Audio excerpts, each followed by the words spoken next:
Hey, buddy, how's it going? Doing good. How are you doing? Good. Good to have you back, Mr. Eric Forbes, for our fourth episode of the Scripture Dive series. Today, what are we diving into? We are doing Psalms chapter 18, all 50 verses of Psalms chapter 18. Right. This is the biggest chapter in our study this year. I know that so far it was probably the toughest chapter for my senior quizzers to truly get a hold of in their brain. It took a long time for them to feel comfortable with the references. They kept mixing up the 40s and the 30s and a lot of the tougher imagery and flow of the verses early on, but they got it. And once they get it, usually it seems like the tougher chapters are the one that stays with them Yep. crystal clearly I later. remember in 2014, all 44 verses of John chapter 11. I still can quote most of John chapter 11. That's funny how that works, isn't it? I Yeah. guess because you have to work harder to get a hold of it, it just gets in there just more firm, I guess. Okay, so what do you have to say about? Well, before we get started, I do want to say, I just want to offer encouragement to all of our quizzers and our coaches. I know I'm just like, quizzing. I'm going back and watching like old videos and stuff just to kind of keep refreshed and just kind of stay motivated. But this is a tough time for our quizzers, but this is a very important time, right? Right. It's important for us to stay motivated and stay disciplined and to check ourselves into why we quiz in the first place. Yes. So what do you think about that? Yeah, I think we often talk about a lot in devotions and in our personal prayer times of why we quiz, and that is not because of the trophies, not because of the competition, and those things are all great. But we oftentimes quote, Zechariah chapter 4, verse 6. We mention all these great scriptures and talk about the real meat of quizzing, and it's to know God, His Word, and His Spirit. And I think that we haven't quite been in a situation like this one that actually forces us to not only just say those things, but actually live it out. And I think this is a great time to be a quizzer. I think because it pushes us to go beyond the competition, to go beyond the material things. And actually, I think we are now in our most pure uh, pursuit of the Word of God, and that we are solely memorizing the Word of God without really knowing what the future holds in terms of the quiz season, when our next tournament's going to be, or even our next practice face to face. And so I think we are actually not only encouraged, but also kind of forced to take this thing head on and to learn the Word of God solely for the pleasure and for the pursuit of learning the Word of God in itself. I agree. And what are you guys doing to try and stay in contact and try and keep in touch with your quizzers? Yeah, Brother Steve does a great job with his daily reminders, his group chat. I love Brother Steve in Denham Springs. And I know I kind of text like Nehemiah here and there. He's actually one of my mentees in our youth group. So I feel like it's like my personal responsibility to check up on my mentees and see how they're doing in church and everything else during this crazy time. And Nehemiah, I think Nehemiah is one of those, he's going to learn, he's going to study without, in the tournament next week, tournament, 2 years from now, he's going to do the same thing. And so I'm trying to stay involved, trying to keep in contact, but I probably could do that more often, especially during these times. So, Well, how about you, yeah, Phil? I'm trying to check in at least once or twice a week and do a quiz over FaceTime or over Zoom, which is what I use for the podcast, and just try and just encourage them and remind them of why we truly do quiz, and just tell them, hey, the season's not over, and God has everything in His hands, and we're gonna figure this out. And I am not jealous of our national leadership and our quiz state leadership and our quizzing leadership to have all the decisions that they have to make. Our church leadership, I mean, it changes daily. I don't envy any of them. I commend them for doing their best in this Right. time and trying to make the hard decisions and do what's best for our nation and our community and our people. So And with that being said, I think it's very important for us to lift up those people in authority, both in the church and also in our world and our government in prayer. Paul commissions Timothy to do the same thing. He says, "Let intercession and supplication be made for all men, for those who are in authority and those who aren't." And so I think we can do the same thing both for our spiritual leaders at this time and also for the entire world, because it's a crazy, crazy time. Sure is, but we are just We're podcasting. We're podcasting our way through it, right? right. Me and you. All right, bud. Let's get into chapter 18. This is going to be a good one. So, all right, let's go. All right. So Psalms chapter 18, I think, is really cool just because there's so much going on. And this is such a great time in David's life. If you look at Brother Faubert's commentary, but also just studying the Bible in general, you'll know that Psalms chapter 18 is actually just like a copy and paste of 2 Samuel chapter 22. And so if you look at that, the context of that chapter is that David had just finally defeated Saul. The battle's over. He's won everything. And there's now a seemingly political rest in the kingdom, and everything's back in order, it seems like. And so quizzers, if you want to, I think it's a pretty cool exercise to kind of just put 2 Samuel chapter 22 on one page and then Psalms chapter 18 on the other, and kind of see wow, it is almost verse by verse the exact same thing.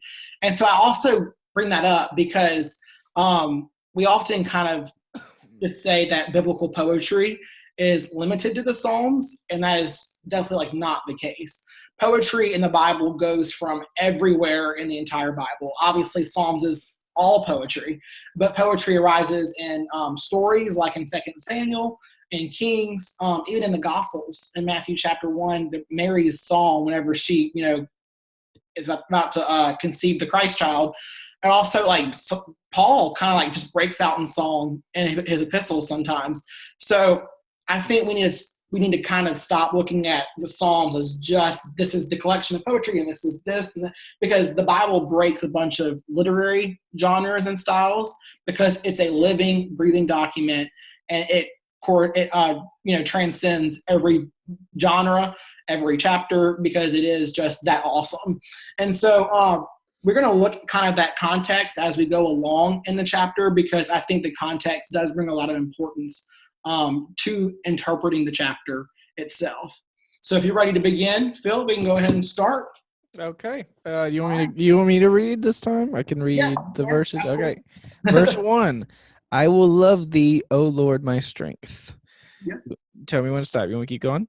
Yeah, do verse 2 for me. Okay. The Lord is my rock and my fortress and my deliverer, my God, my strength, in whom I will trust, my buckler and the horn of my salvation and my high tower.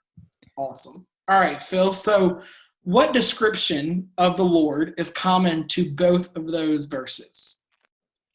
My strength, right? Good.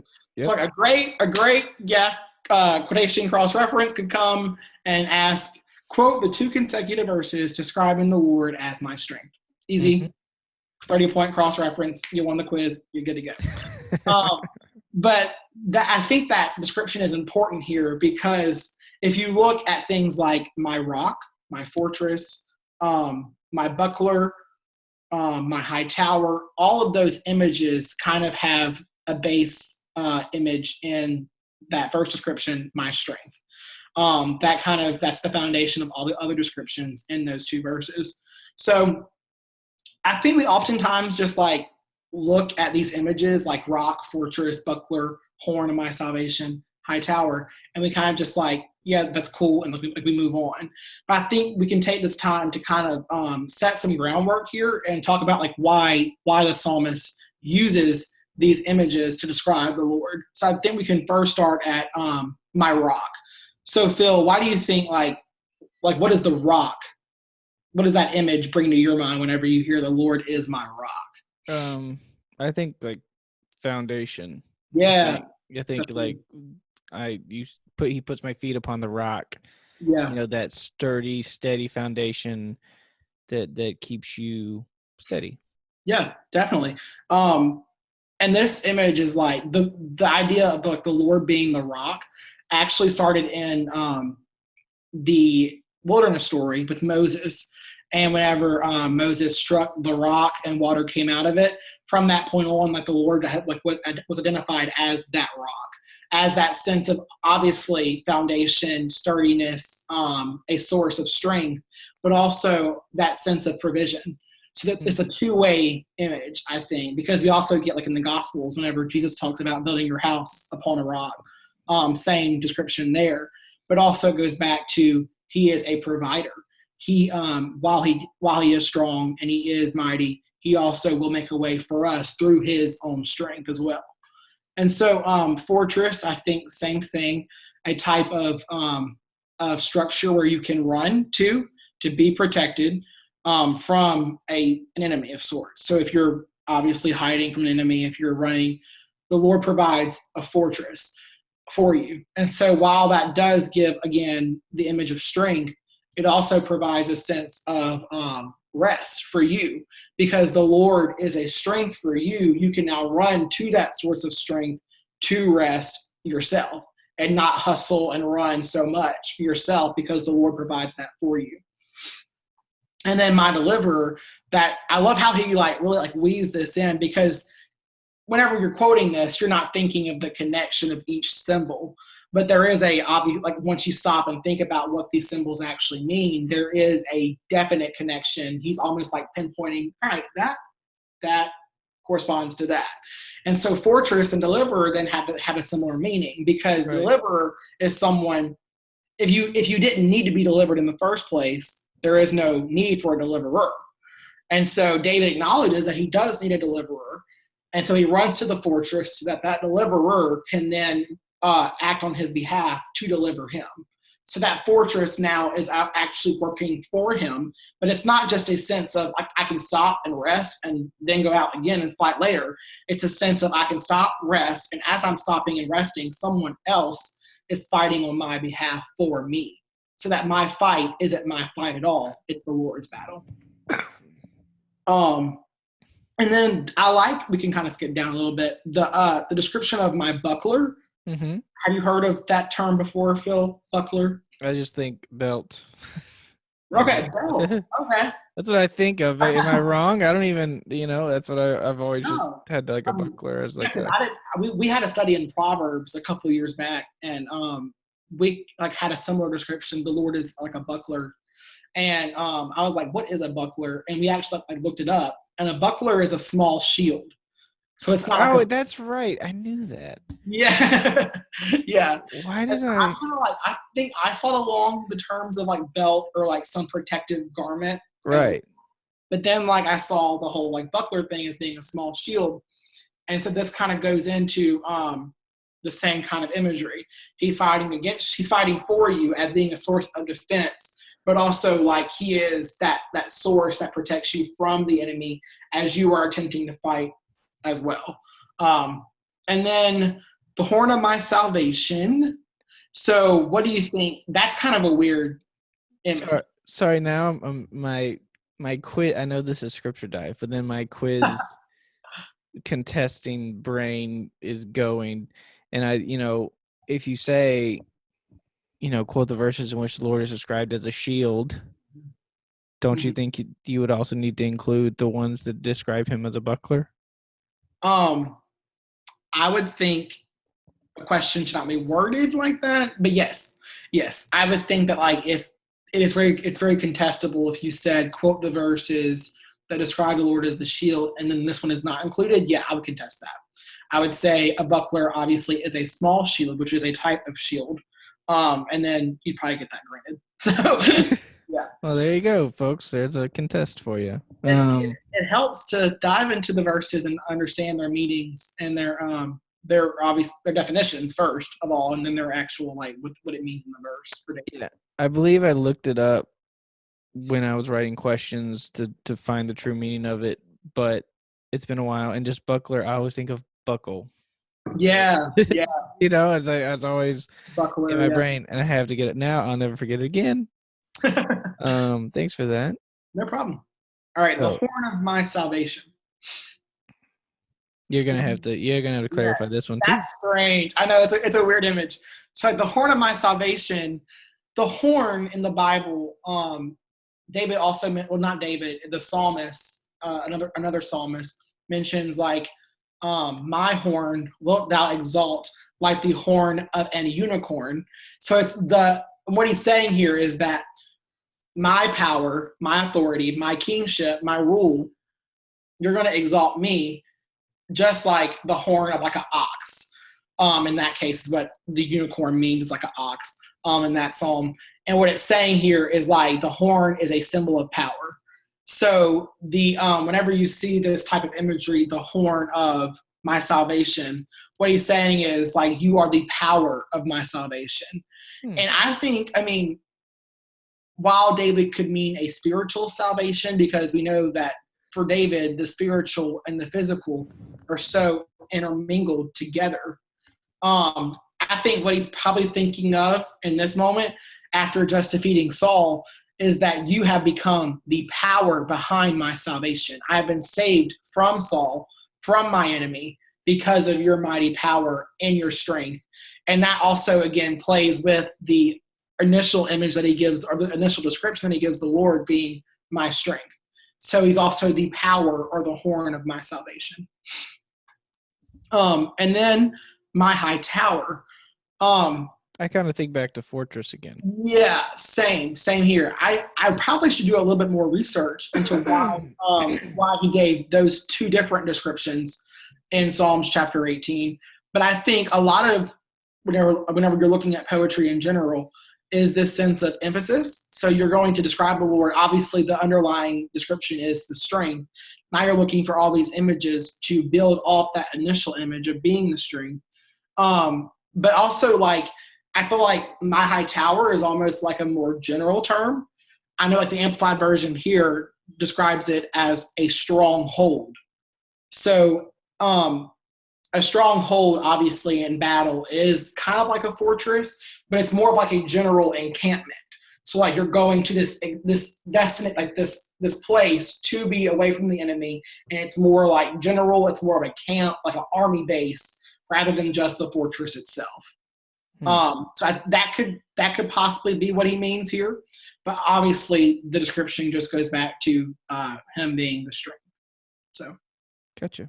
Yep. all right. That it's interesting how he just like lays out all these different, descriptions right there. I mean, obviously a lot of the Psalms describe the Lord as he's described many different ways, but this is one of those vast ones, and there's more to come, I think, later in the study too, right? There's more where it's just kind of like a list of descriptions of the Lord. Yep. All right, you ready for verse number 3? Yeah. I will call upon the Lord who is worthy to be praised, so shall I be saved from mine enemies. Okay. Which is also, it's all like, is that it's a result, right? It's Yes, more of a yeah, that's a result type. result. It could it be a why? I don't know. If why? So I don't shall I see be? it being a why. Right. I don't either. I could see an argument for it, but Because he's saying, I will do this. so this will So happen. in doing that, this is what shall result. Right. He's not saying it, I'm doing it so I will be saved. He's saying it, I will do this. And this is the result. Right. Yeah. So in this verse, it's really interesting because the tense of this verse is in the future tense. I will call upon the Lord, and then so shall I be saved. And we know from historical context and then 2 Samuel chapter 22 that he had just finished conquering his enemies. So he's not saying I did do this and then this did happen. We'll get into that later on in the chapter. But he's saying I will do this and this will happen. And so David's reflecting, obviously, and I think we touched on this a couple of times in the past couple of scripture dives, but it's this idea that, okay, I'm at my high right now. I'm at a peak in my spiritual and physical walk with God. He's proven himself mighty in this battle, in this war against Saul. But I don't want to get so caught up in this high that I forget the low point, that I forget where I came from and how I got to this top of this mountain, this fortress, this strength, this high tower. And so he says, okay, David, you're rejoicing. You're doing really good right now. You're obviously at maximum potential as a warrior and as the king.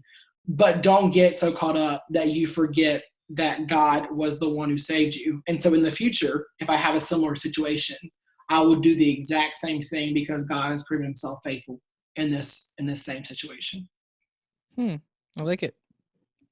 All right, now we can have some fun. Oh, here we go. All right, so first 3 verses, I'm going to do this, and a lot of descriptions of the Lord and saying great things, and then we get into some interesting territory.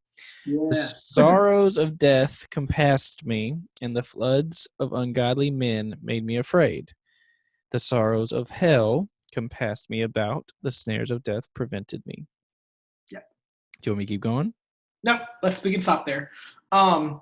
And so obviously for all of you cross-reference nerds, if you haven't already heard this before, you're going to hear it. I'm surprised if you haven't heard it yet, but it's the whole sorrows of, and these 2 verses coming up. And let's take a second here, and I kind of want to paint what David's going to do in these next couple of verses. Notice whenever David brings out an image of like rivers or water or like oceans or seas. So like in this case, he mentions the floods of ungodly men.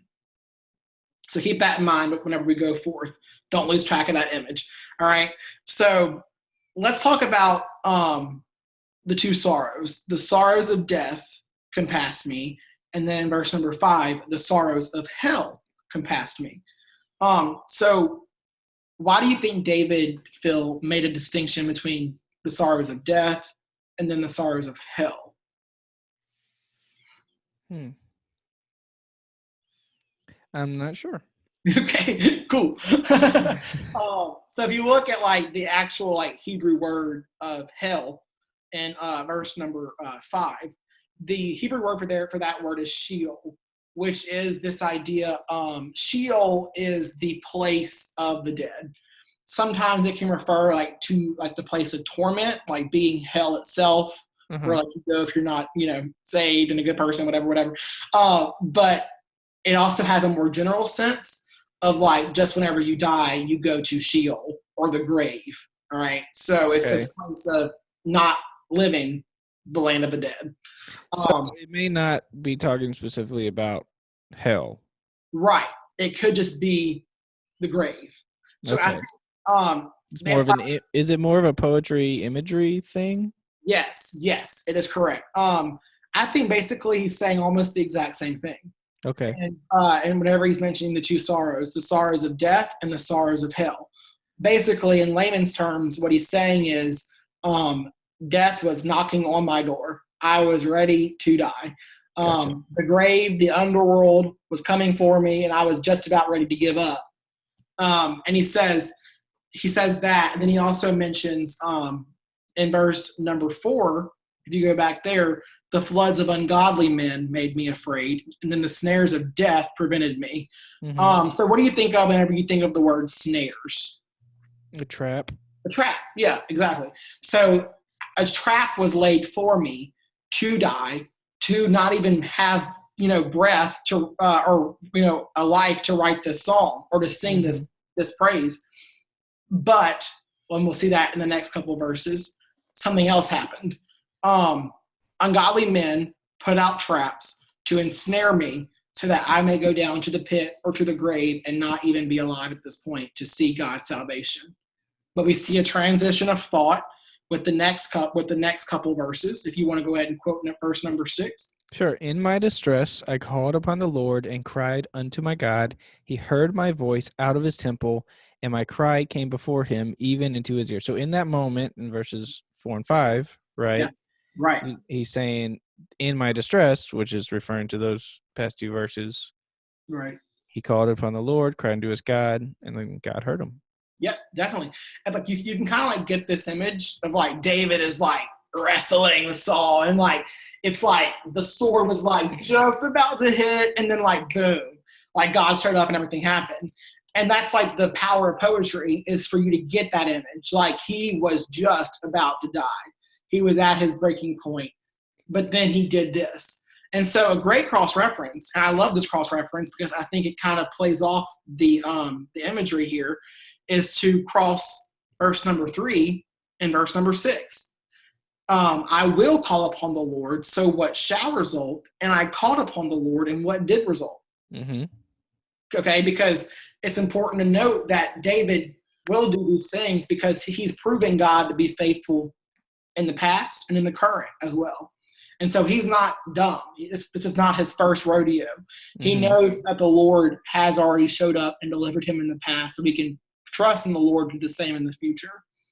And I love these next couple verses because we're going to kind of talk about a hyperlink that David kind of plays off of in these next couple verses. So, all right. Then the earth shook and trembled. I feel like I should like really put on a good voice for this. yeah. Then the earth shook and trembled. The foundations also of the hills moved and were shaken because he was wroth. There went up a smoke out. There went up a smoke out of his nostrils, and fire out of his mouth devoured. Coals were kindled by it. Do Awesome. you want to keep going? We can stop there. Okay. This is awesome because like this is like you could just like see God's like, you know, spiritual nostrils like engulfed with like flame, fire, like he's angry, obviously. Right. David's current state at his enemy. But I love this because David, like, it's not just David and this guy, and then God's kind of doing his own little thing, helping him out. It's now like all of creation is now responding to this one guy's current scenario and situation. Because now it's not just David; it's that creation is now coming and like, you know, making a noise, making a rambunctious result because of what's happening in David's current life.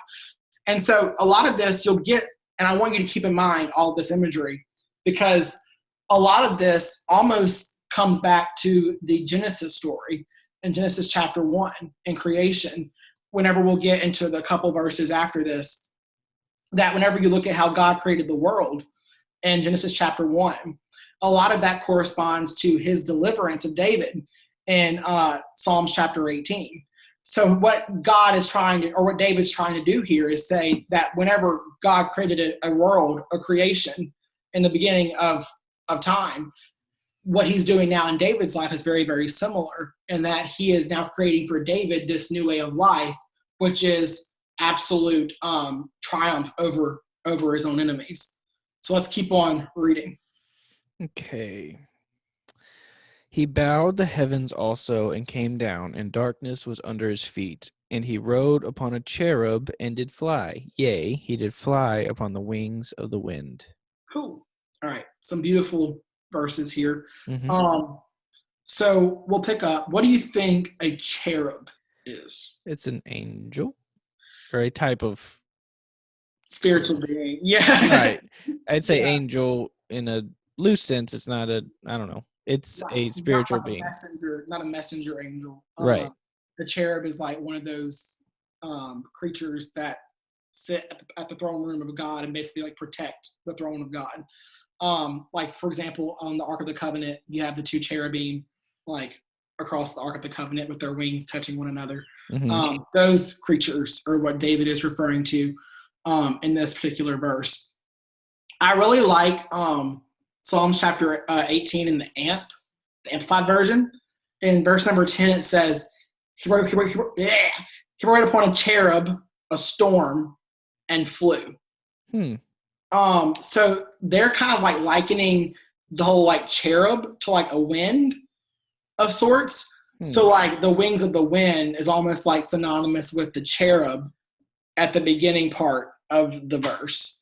So what it's saying basically is that David's using this like spiritual imagery to kind of like talk about what's actually in the physical happening. So that's pretty cool. There's different interpretations of this, I'm sure, in this verse. But if you want to take that interpretation, it can certainly work. And we can talk about, for example, right here in this verse, body parts and what is and isn't considered a body part. So obviously, in this verse, wings would not be considered a body part for quizzing Right. purposes. Why? Because it's attached to an inanimate object that's not a human. So, like wind, the wings of the wind. The Right. wind doesn't actually have wings, and so we would consider that a body part for quizzing purposes. But Yep. um, so yeah, he's doing all these things. He's angry. He's doing something with creation. Creation is now responding to God's anger and God's wrath. He bows the heavens. He comes down and he's ready to actually deliver David. He's ready to show up personally himself to rescue David at this point of death knocking at his door. And so, verse number 11 now.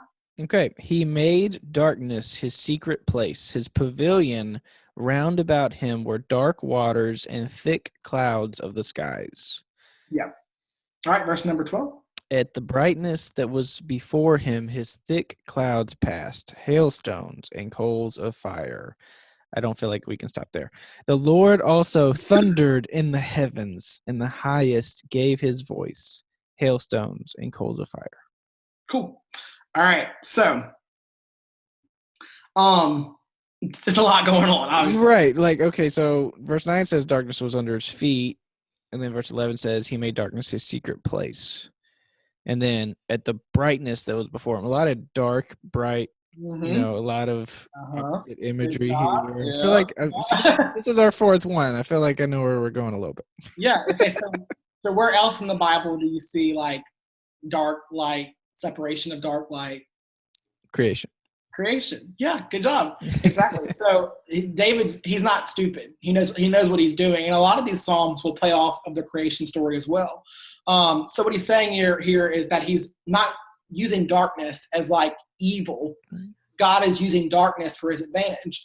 And you'll see a lot of this whenever the Bible, and we'll get into this later on in the psalm, talks about, it has this motif or this reoccurring image in the Bible, Mm-hmm. the chaotic waters.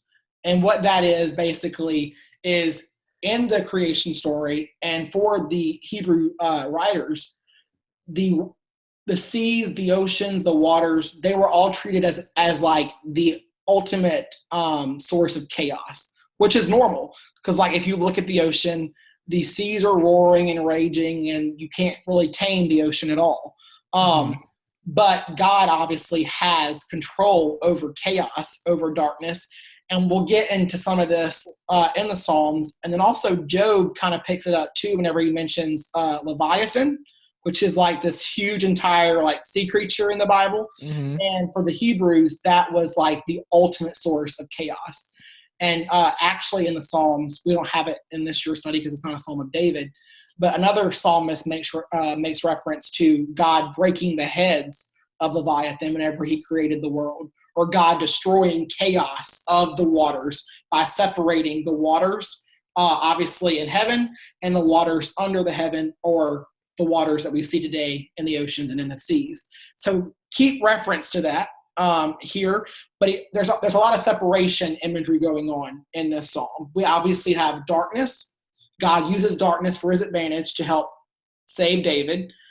We also have the brightness that was before him that you mentioned in verse number 12. So God's using both of these elements, not that one's evil and one's not necessarily in this particular reference, but that he's using both of those parts of creation, chaos and not chaos, for his advantage to help save, in this case, his people and David.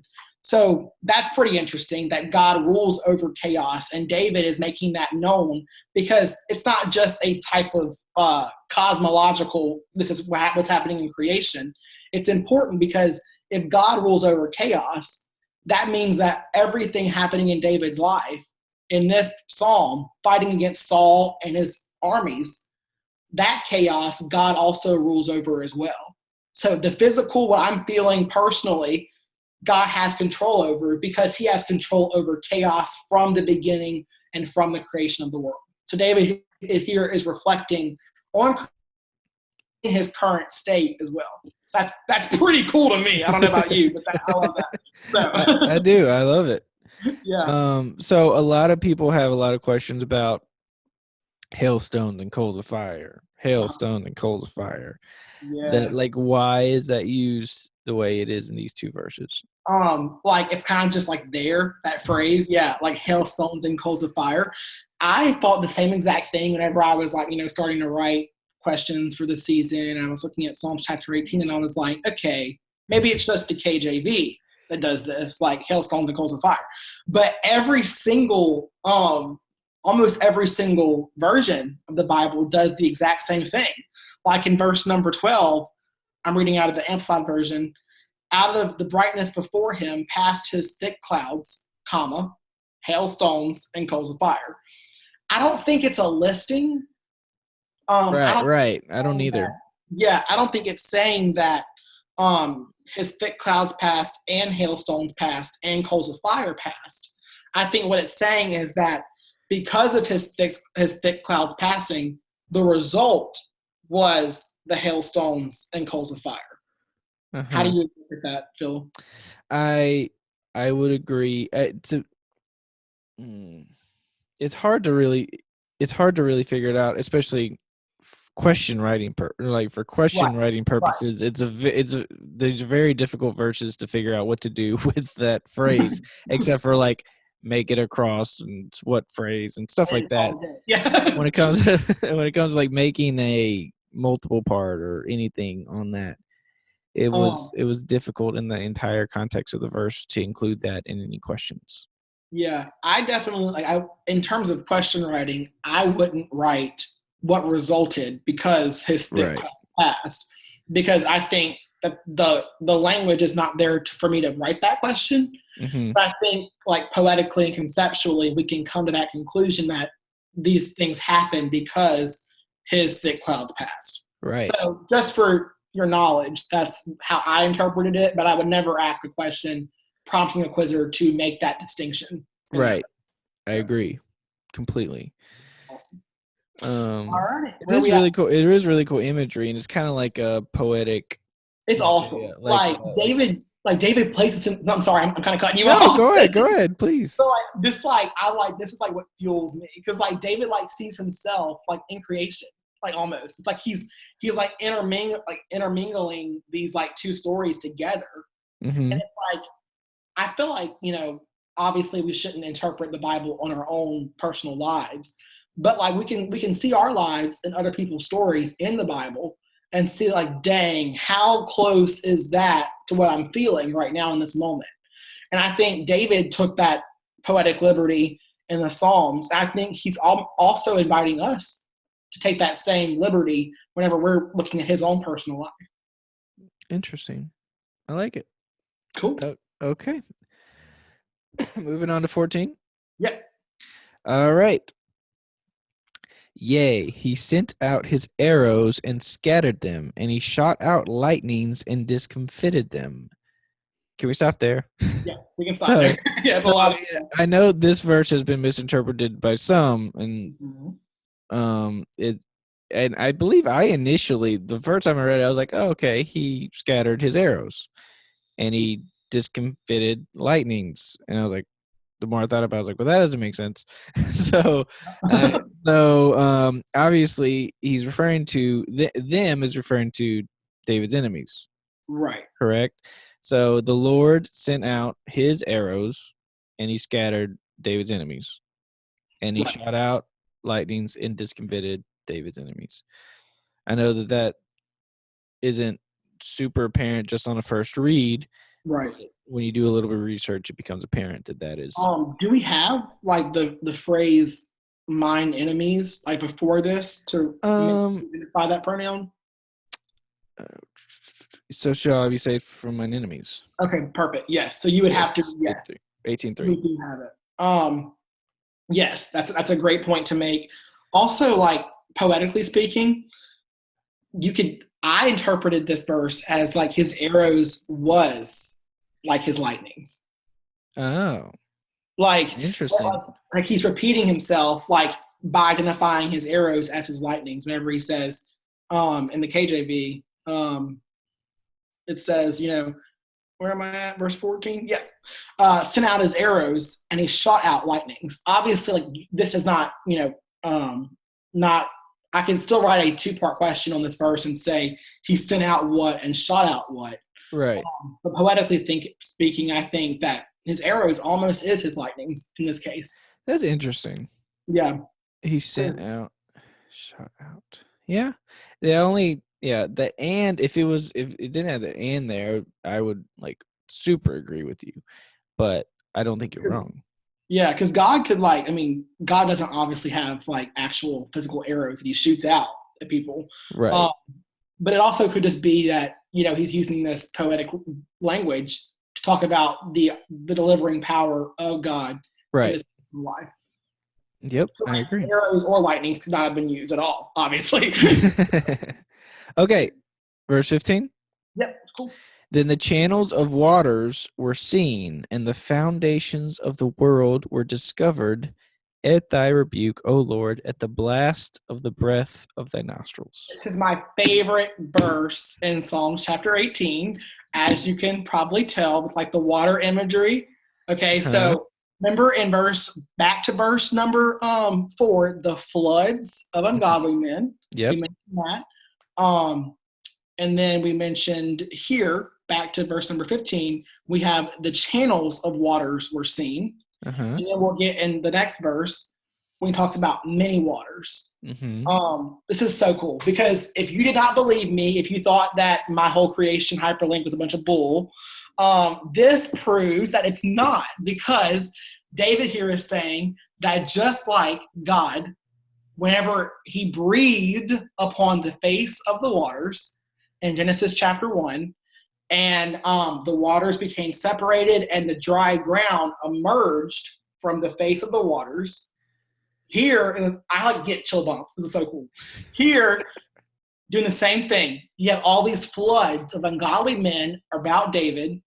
He gets so mad, his breath, the breath of God's nostrils, or his spirit, now comes in, and it shatters all the enemies, so that David's life, the foundations of the world, are discovered. It now arises from those floods, and David now has a sense of dry ground among the floods of his enemies. Wow. It's so cool. It's so cool. I see it now. I never saw that before. Yeah, and then like verses 15 and 16 bring it all together. Whenever in verse number 16, he took me, he drew me out of many waters. So now David, he's like putting himself like as that dry land in Genesis chapter 1 that emerges out of the waters, out of the chaos of the waters. And now he has a sure sense of foundation that he can now build Eden, paradise on, Oh, wow. Huh. That's really cool. Yeah. David's awesome. Oh, man. Okay. Wow. Well, we could probably talk about that for another 20 minutes, but for the sake of so why do you think it says he sent from above? That's a great question. Let's see, what is that language? I'd love to stump you because you've stumped me quite a few times. Yeah, I mean, he's saying like the Ant version says he reached from on high. So like in his it's not he's okay. It's like he was above and he sent down. Wow. Like right, like he sent from where? Yeah. He sent himself from above, from on high, to come down and rescue David and draw him out of the many waters. Yep, I agree.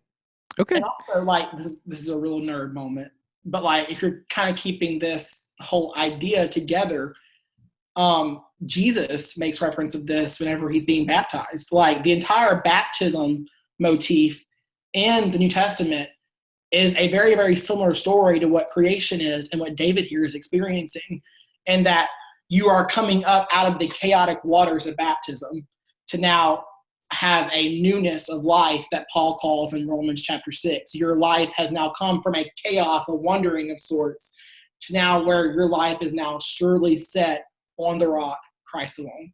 So, man, whew, that's good stuff. The Bible's really cool, dude. Okay, here we go. He delivered me from my strong enemy and from them which hated me, for they were too strong for me. They prevented me in the day of my calamity, but the Lord was my stay. Yeah, good. So now he's stepping back from that cool scene in the first 16 verses, and he's talking about now. He's now like going back almost and reflecting on the details of who the Lord prevented him from and who the Lord delivered him from. And so he talks about my strong enemy, which take a wild guess, who is the strong enemy? The devil? Or okay, yeah, that's the Oh, spiritual strong enemy. right. But like in the physical, In the physical, it was King Saul. yeah, Saul. Correct. Okay. So yeah, um, and that's so important to make the distinction of, because David sees his physical life as a type of his spiritual life. So Right. yeah, very important. My strong enemy being the devil or being Saul. And they're one and the same, basically, right? I mean, Yeah, they're because not the, Saul is like David, like the devil's con man right. in this scene. So yeah, awesome. And from them which hated me, which could be like Saul's armies, all those people that were against him, Uh-huh. for they were too strong for me. Who do you think is the they just them which hated me, or is it my strong enemy and them which hated me? I would think it was both. Yes. Um, but I mean, this goes back to David being alone in the, you know, he was alone in the caves, and there was a lot of people after him, and he didn't have the type of armies and the type of power that Saul did, right? When Saul was pursuing him. Right. Um, and so he had to have the Lord deliver him because he had no chance by himself. Yeah. And David, like he's like acknowledging, like, I'm a wimp, dude. Like at this point, saying that like, everything that I have is because the Lord did this. The Lord picked me up, drew me out, and then he strengthened me. All of my victories in war are not my own. They are God's and God's alone. So yeah, he's being very transparent here. He's not being boastful whenever I think he could have been boastful.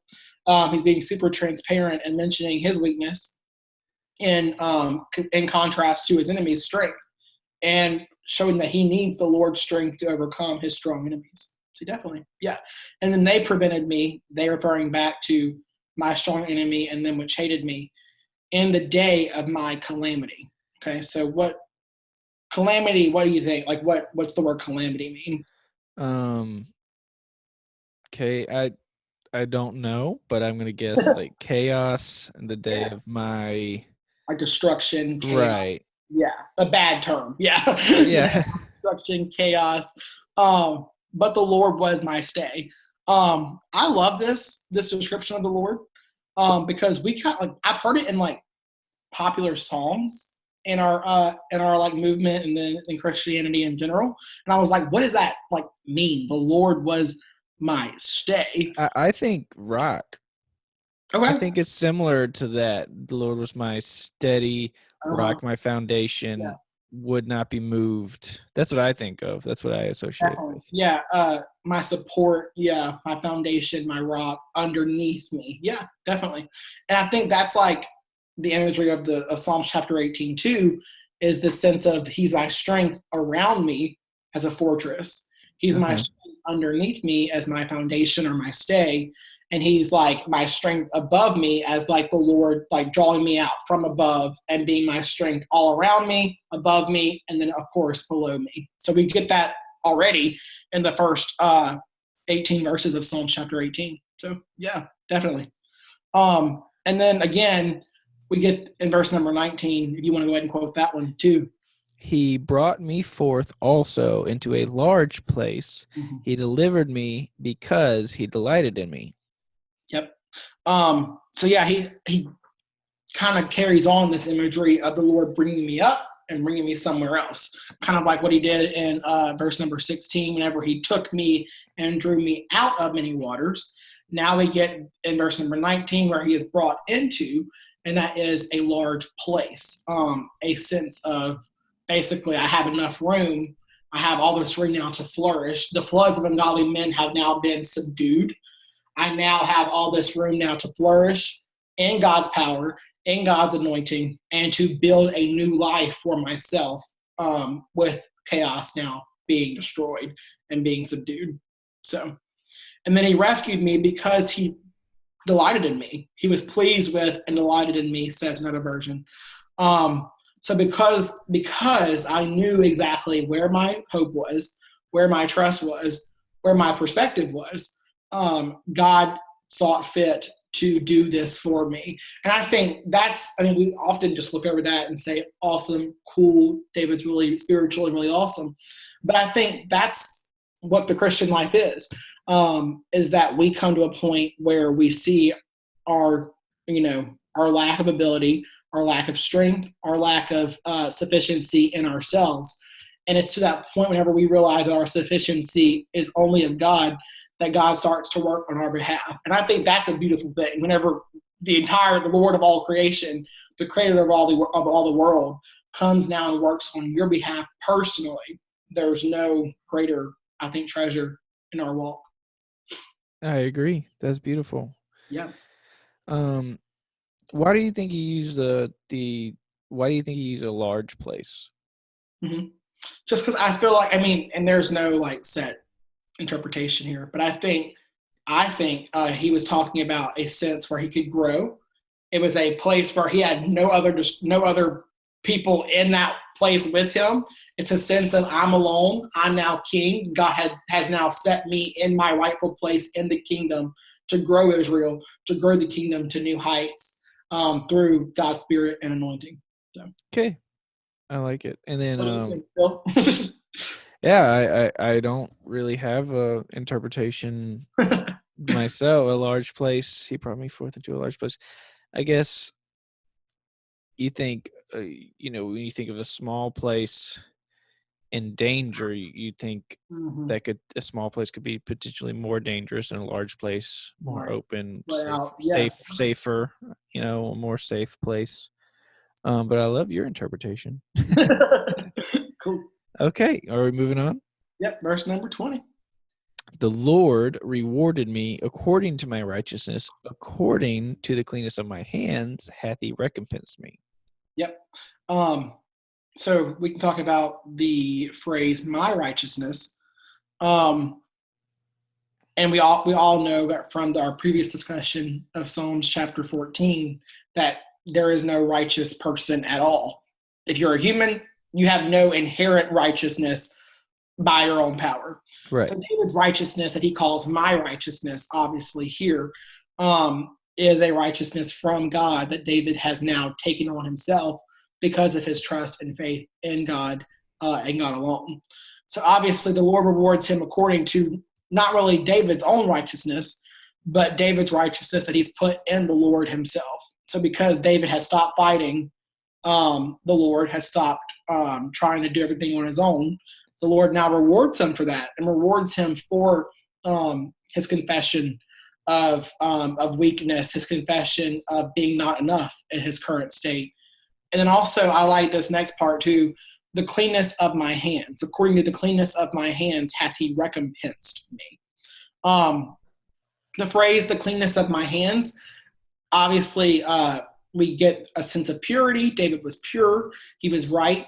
But also, this also means, I think, if you're looking at a political viewpoint, David was clean in all of his dealings. So with any other king, he was not like under the hand, shady with any other kingdom or ruler. He obviously set forth as Israel's ruler.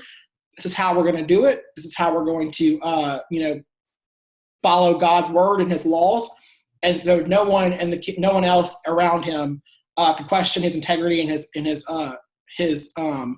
faith in God in that sense. So cleanness, both politically and spiritually, according to the cleanness of my hands hath he recompensed me. Or basically just the word rewarded again. The Lord rewarded me according to my righteousness and according to my cleanness of my hands. So because I was both of those things, the Lord has rewarded me by delivering me from these armies and these enemies. Well, rewarded to me is a word that like you get it because of something you've done, but recompense is something you get because of something you've lost. Okay.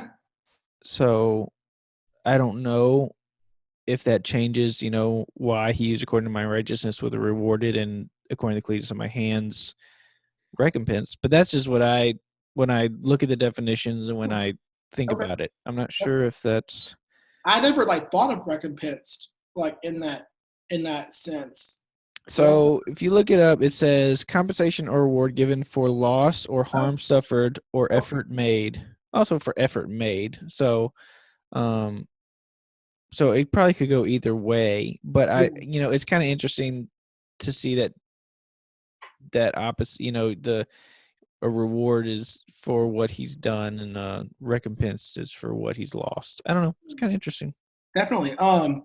And you could definitely like take that definition and it makes sense here because David had lost a couple things.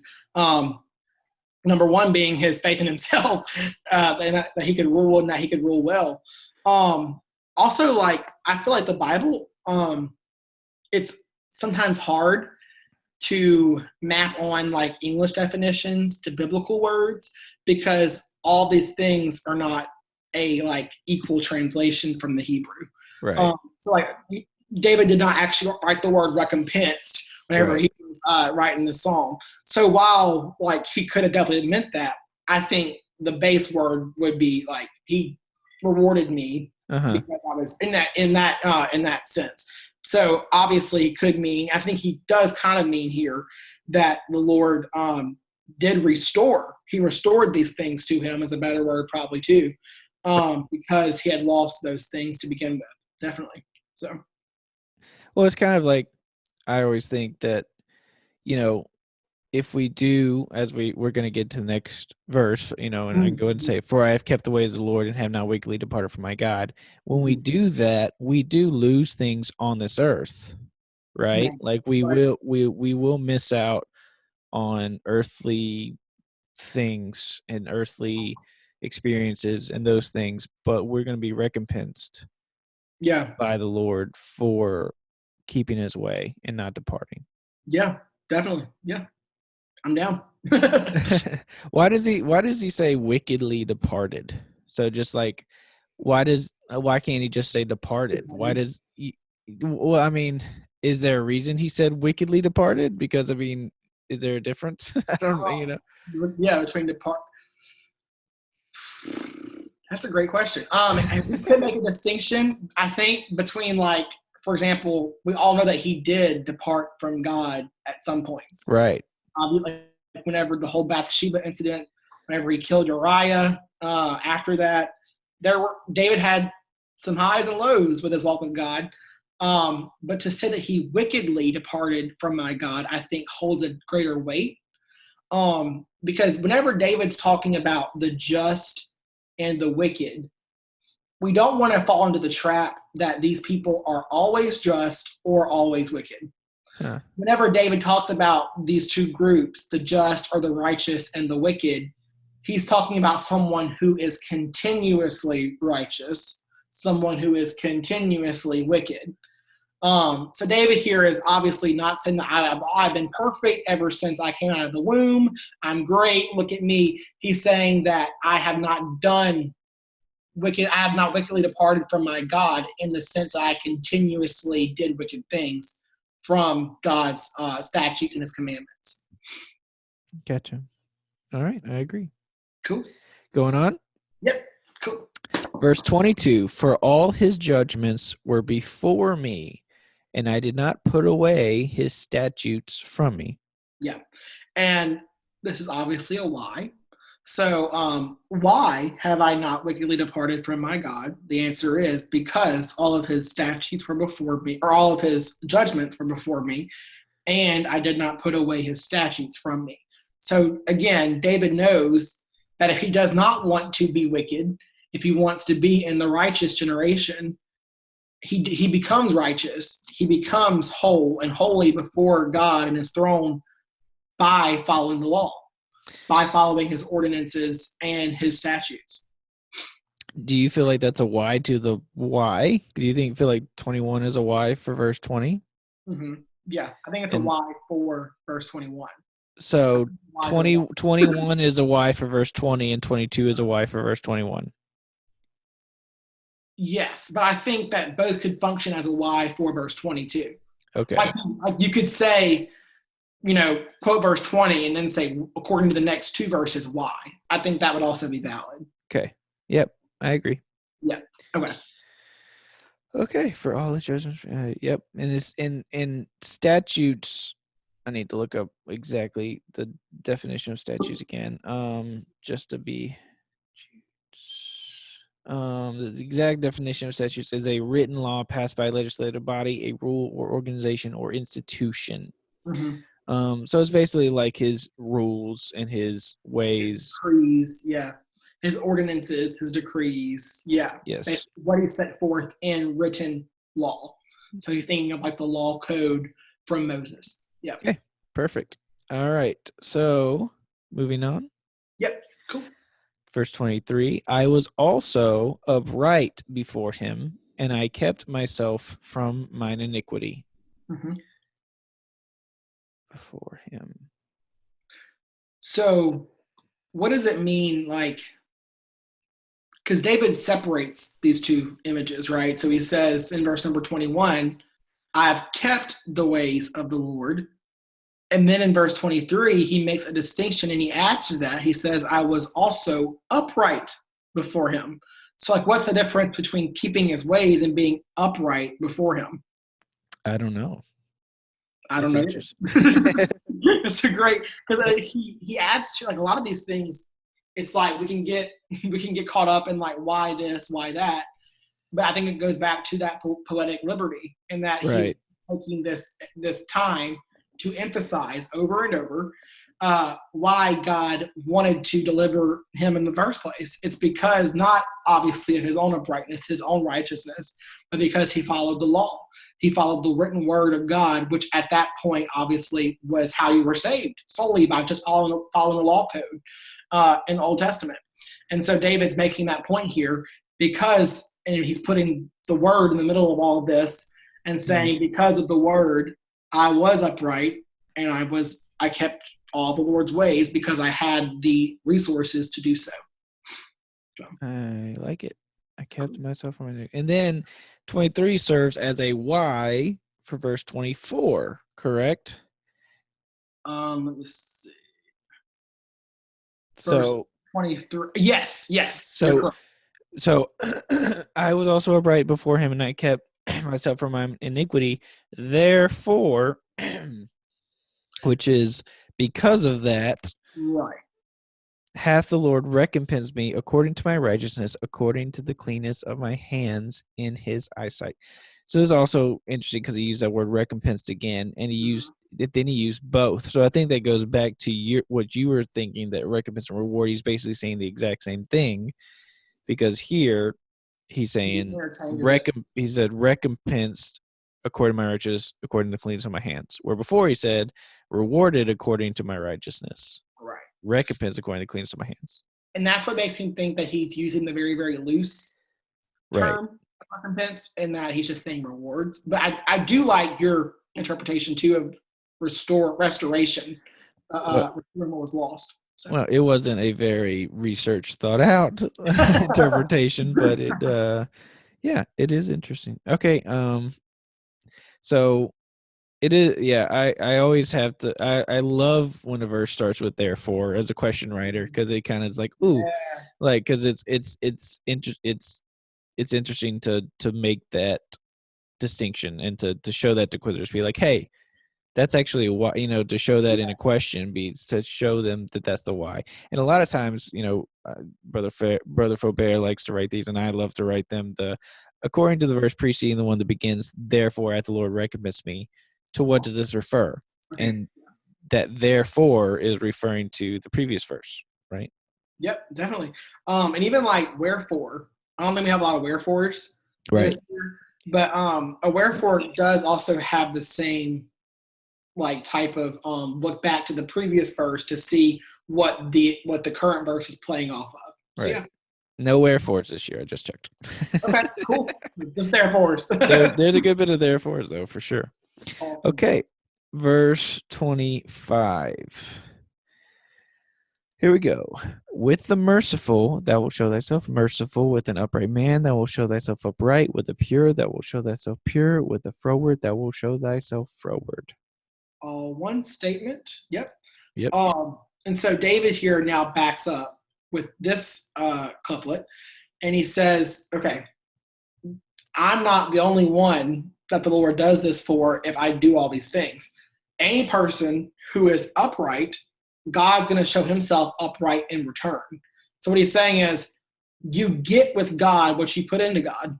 If you follow his commandments, if you follow his laws, if you abide by his spirit and his word, you're going to see and reap the benefits of God even more. And then he goes on to he says the same thing with the froward, someone who is going away, not following the word of God, someone who's straying away from the word and his commandments. God's going to do the exact same thing to you. So God is a you get what you put in type of God. Definitely, I think is what David's saying in loose terms here. So It's interesting that he has like 3 good ones and then like one yeah, bad one.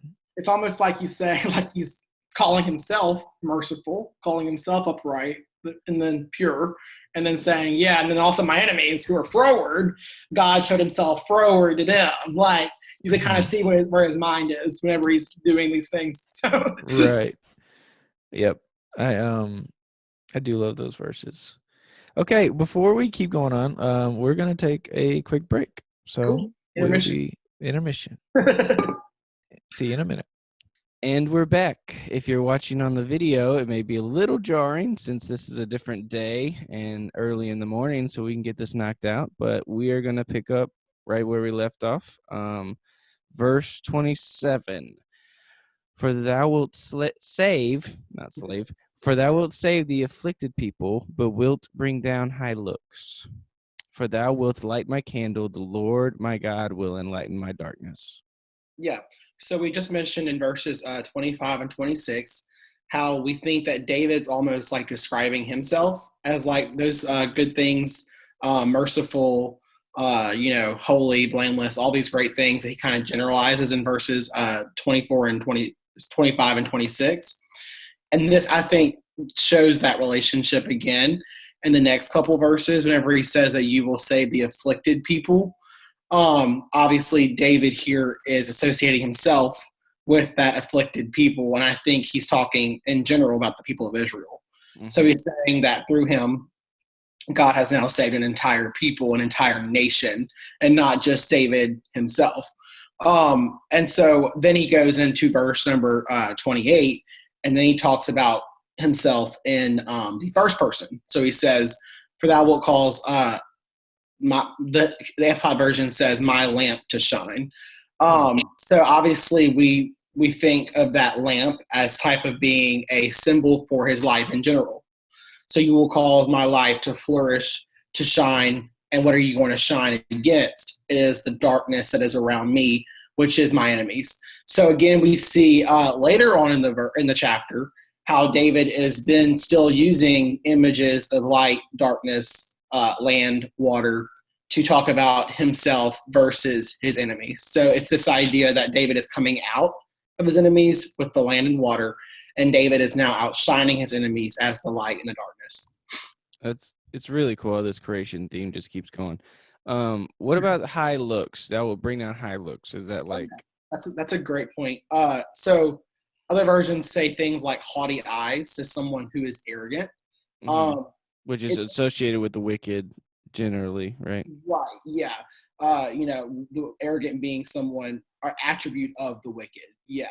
So it's interesting though, like that we use the body part eyes to associate arrogancy. I guess it's this idea that you don't look down upon the humble or the afflicted people, but rather you look up as seeing yourself only equal to God himself. Mm-hmm. And so I think that's pretty interesting just to stop and think about why we use the body part eyes to represent arrogancy. And I think that's what David's saying here is that they don't even consider the lowly people being Israel in this case. Gotcha. And the person that they're trying to compare themselves to actually is the one fighting for the afflicted people. Gotcha. All right, here we go. Here's an interesting one. For by thee I have run through a troop, and by my God and by my God have I leaped over a wall. I love this verse. You want to talk about this one or keep going? We can. All right, go ahead.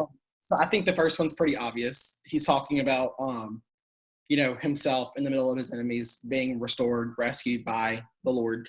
And then the troop being like an army troop, a troop, a sect of an army, armed forces. He's now running through them, making a way through the wilderness, the desert type imagery here.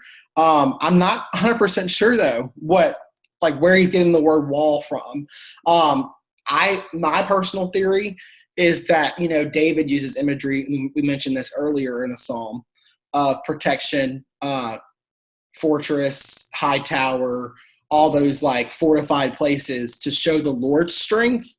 And now David here just by himself and through the Lord, obviously, is now leaping over their hedges of protection, their fortified places, and that to the end saying, these people, the wicked, they have no strength, they have no fortress, they have no strong place to run to because now I'm just leaping over all of those strong things.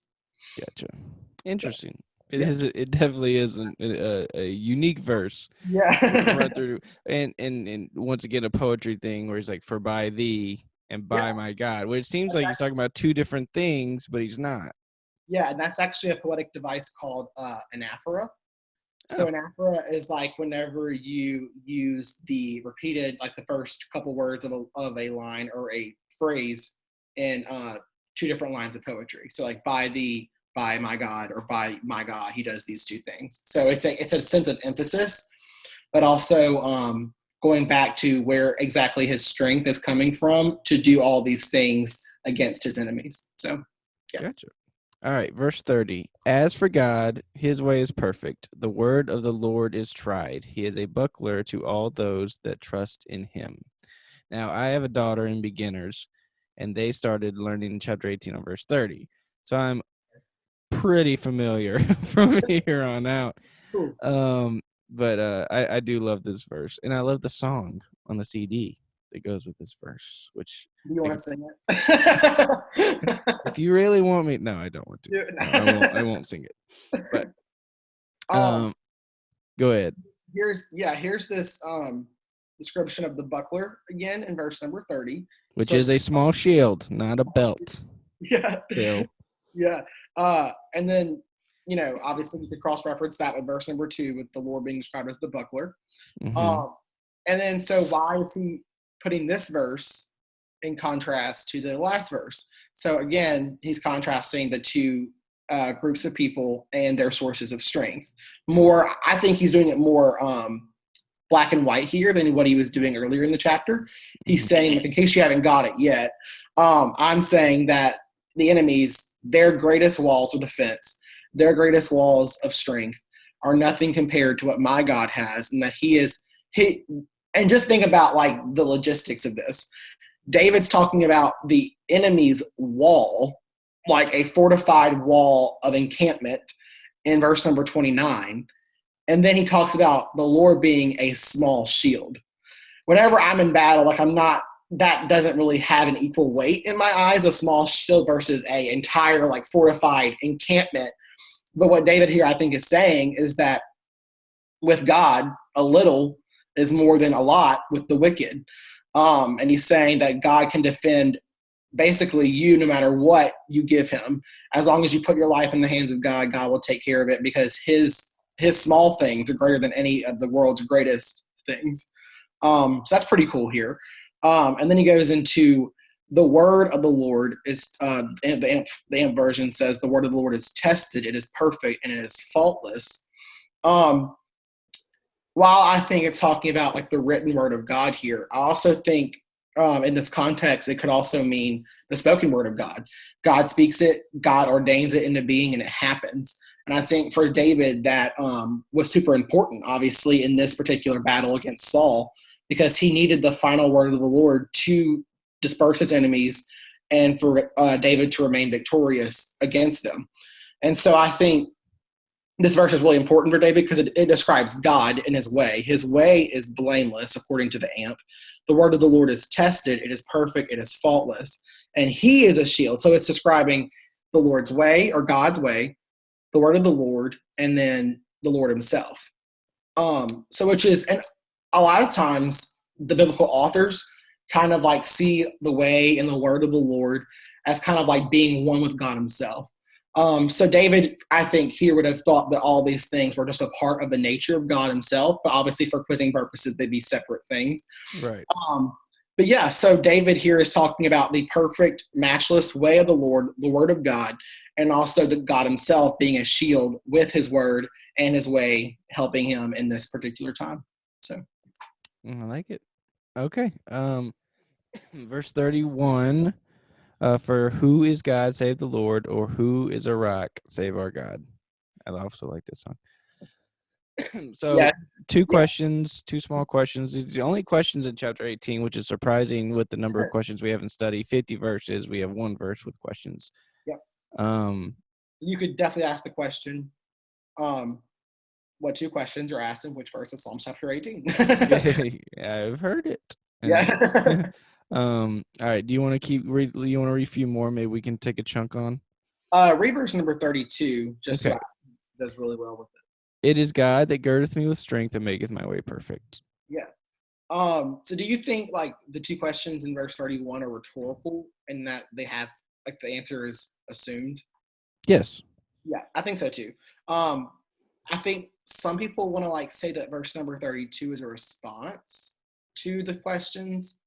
I don't consider it a response. I just think like he's saying that same God that I was asking you about, he is the one that girds me with strength and makes my way perfect.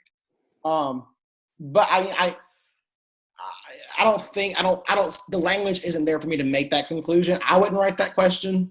I think there's a contest there if you do say that that's a response to the questions, because I see the questions more as a rhetorical. You already know the answer. He's just to think about the Lord and his saving power. I think. Well, it seems like 32 just kind of goes on into 33 and 34. Yes. Which yes. I guess you could say it's those. That's all a response to Right. verse I mean, I 31. think it's all like a description. Like even like the questions serve as descriptions, because what you're saying here is that the Lord, not just any spiritual being out there, our Lord, Israel's Lord, Yahweh, he is God. So he is ruler over all creation. He is the creator of all things. And that same God, that same Yahweh, who is the ruler of all creation, he is also a rock. So here we get, again, a defense image of God being a rock. And so, as we mentioned in the last video, the rock also symbolizing not only his protection and his foundation for us, but also a sense of fulfillment and giving us whatever we need in that time, kind of like Moses striking the rock and water flowing out for most people of Israel. So yeah, David here is saying, basically going back to verse number 29, talking about the wicked, he's saying, why do these wicked people even try? Because there is no God, there is no ruler against anyone else except the Lord. And so why would these people try to basically pitch themselves up against God, making themselves equal with God whenever their nature is not even the same at all?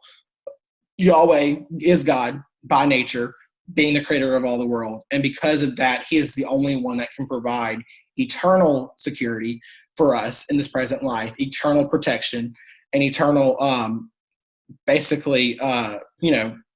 strength for us against our enemies. So obviously, the winner here is certain. It is David and Israel. And then obviously he goes more personally and saying that it is God, this same Yahweh, who is God over Israel, but not only Israel, but over all of the world and against my enemies. This same God guards me with strength and makes my way perfect. And so notice a great cross reference here is crossing God's way being perfect in verse number 30, and then my way being perfect in verse number 32. And that's not a coincidence of wording. That's strategically placed poetically, in that David's saying basically, because God's way is perfect, because his nature is perfect, because all that he does is perfect, he is now, in response to that, he's the only one that can make my way perfect. And because God himself is perfect, he has chosen to, for some reason or the other, because David's surrendering himself to God in response to his enemies, he's now able to make my way perfect. But I think we can step back and ask the question: what does that phrase even mean? Makes my way perfect. I think David's way is his state of doings with the people and with other nations. And so basically his way in this case would refer to how he handles himself to his nation, being Israel, and how he handles himself to his enemies around him, the Gentile nations. And so David's saying that in all my affairs, in all of my political affairs with the people, and all of my affairs in war against other nations, God has chosen to keep me on the straight and narrow and make my way perfect, just as his way is perfect to his people and his enemies. I agree. That is interesting. I love the God's way is perfect, my way is perfect. And girdeth me with strength. Is there anything more to that than he gives me strength? I mean, really? I like the term gird though, because it's almost like he wraps me in strength. Like it's something I can put on. Right. I can choose to put it on, or I can choose to take it off. Because God gives us things, but I think there is a sense of us putting those things on and actually us taking initiative with what God has given us to use for his glory and then for our advantage too. So, wow, I had not seen it that way. I like that. Wow. Okay, so then we're gonna keep doing like verse 33 and 34, kind of to me a continuation. Yeah. He maketh my feet like hinds feet, and setteth me upon my high places. He teacheth my hands to war, so that a bow of steel is broken by mine arms. Mm-hmm. Now, for anyone that doesn't know, hinds is a female deer. Had to look that one up when I was writing questions. So that is an animal, which is the only animal named in chapter 18. Yep. And so he maketh my feet like hinds feet. I'm guessing fleet-footed, quick, fast. Yeah, exactly. Quick against his enemies to escape. Mm-hmm. Know when to retreat and how to retreat. Mm-hmm. Yeah, perfect. I think that's exactly what he means, is that he's quick to war and quick to fight as well. So yeah. And setteth me upon my high places. Is that more like a place of safety? Yeah, but I don't think it's just a place of safety. I think what he's saying is that he exalts me. Like I am, exalted against my enemies.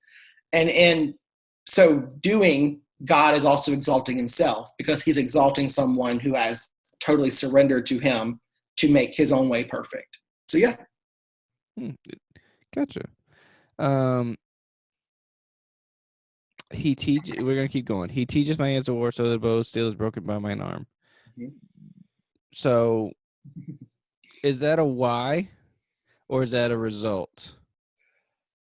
I don't see the position for a why.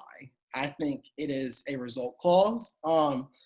And this is maybe just like my Latin brain thinking, because we're taught in Latin that if you see like he does this, so this happens, it's a result clause. I'm not going to get into the Latin for that, but that's I think it translates over in English too. Basically, God does this so that this results. A bow of steel is broken. But that seems like a why to me, like a so that. Like, why do you do that? So that why do you cook breakfast in the morning? So that I can eat food, Right, like so that I can or I will eat that. I feel like the future tense makes it maybe like what I think what I'm dealing with, and maybe it could be a why. I wouldn't write it as a why, just because I feel like the way that David's writing it is because he's saying he does this so that this happens right now. This bow of steel is broken by mine arms. Let me see what other versions render it. I feel like that might give some some clarity. Yeah, some clarity. Let's see. Get the gloves out. Me and you disagree. Because it's all right. Well, what? Okay, so I don't see anything like different. Like I feel like everybody has like the same type of construction. This happens, so this happens. But look at verse number 6. Like we mentioned verse number 6, like what does it say exactly? I don't know the exact verse. It says, well, that's not a so.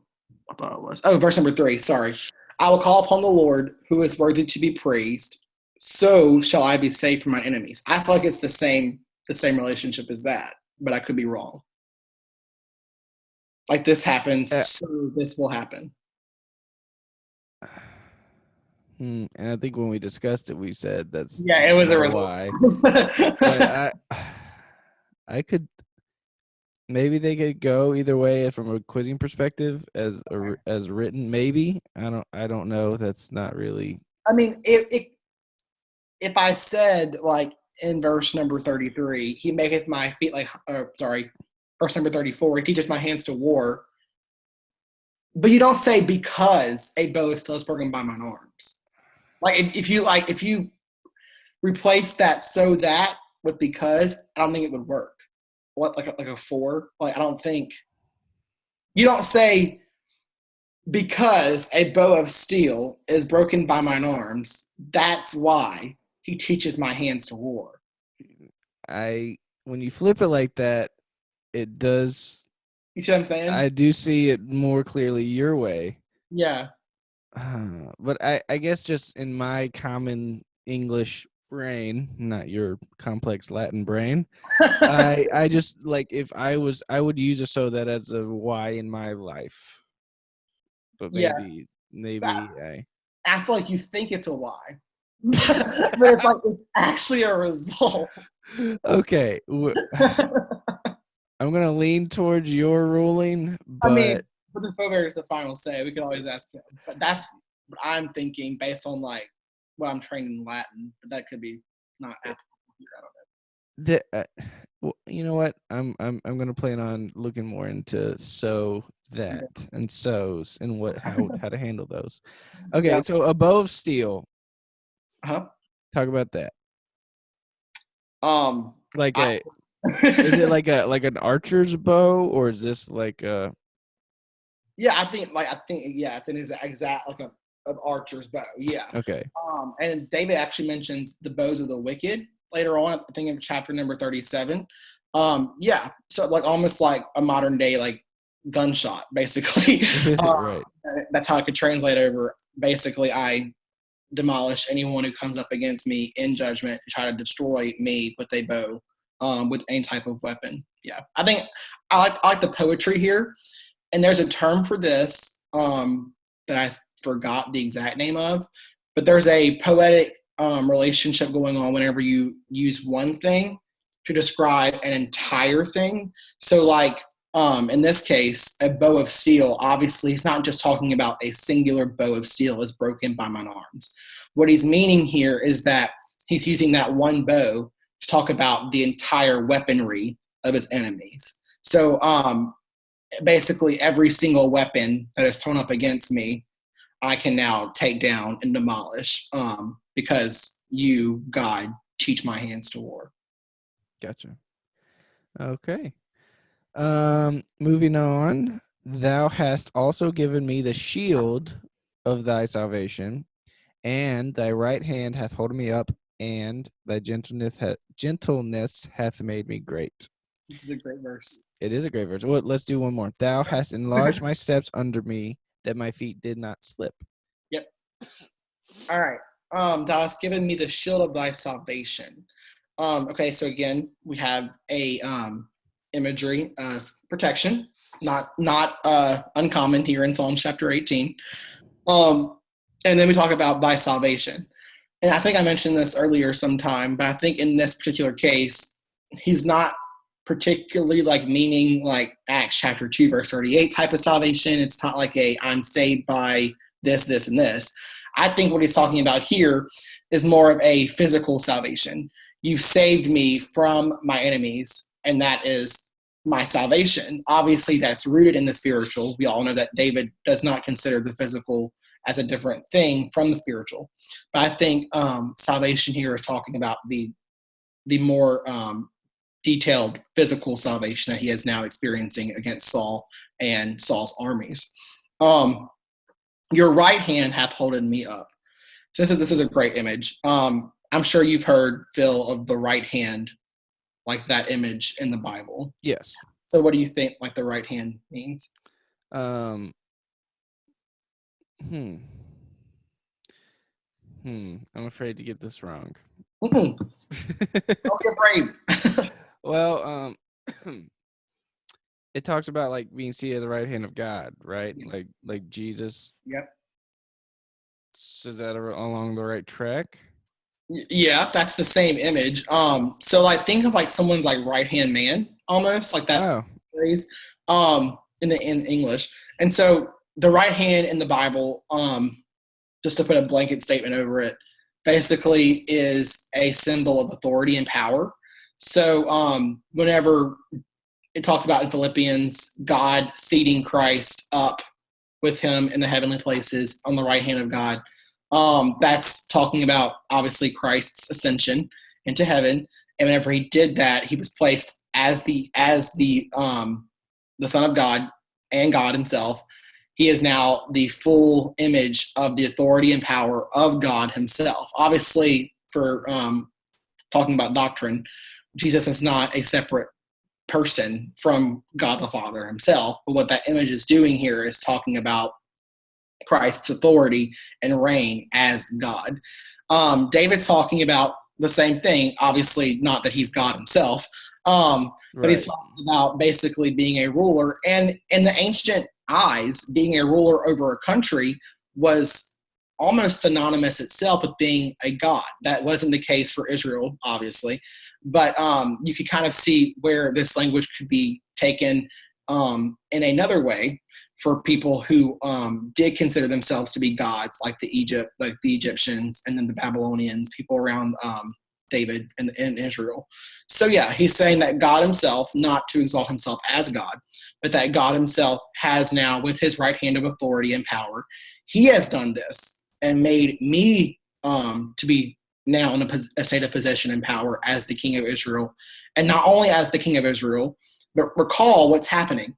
Saul was the anointed king, and David was now anointed to be king after Saul.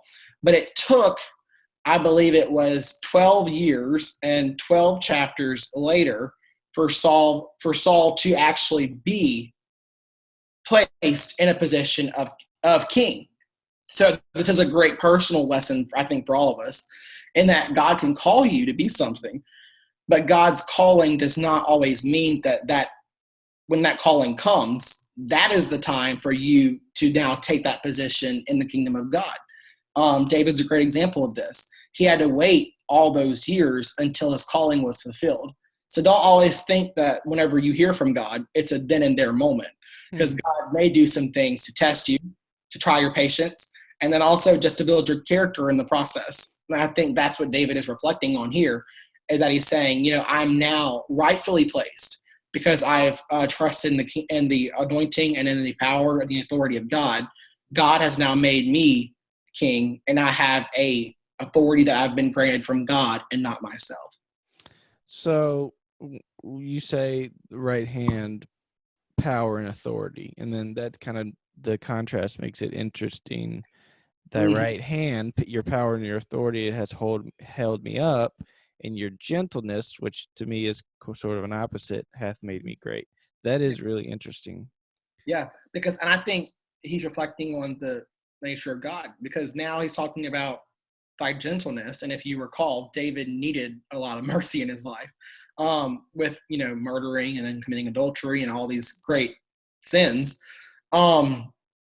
David needed not someone who was just basically going to fulfill his promise to him and was going to make him king, but he also needed someone to be merciful along the way.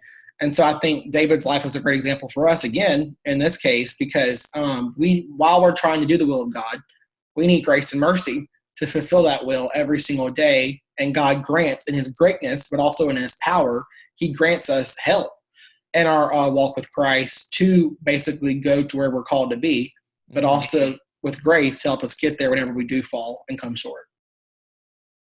That's beautiful. All right.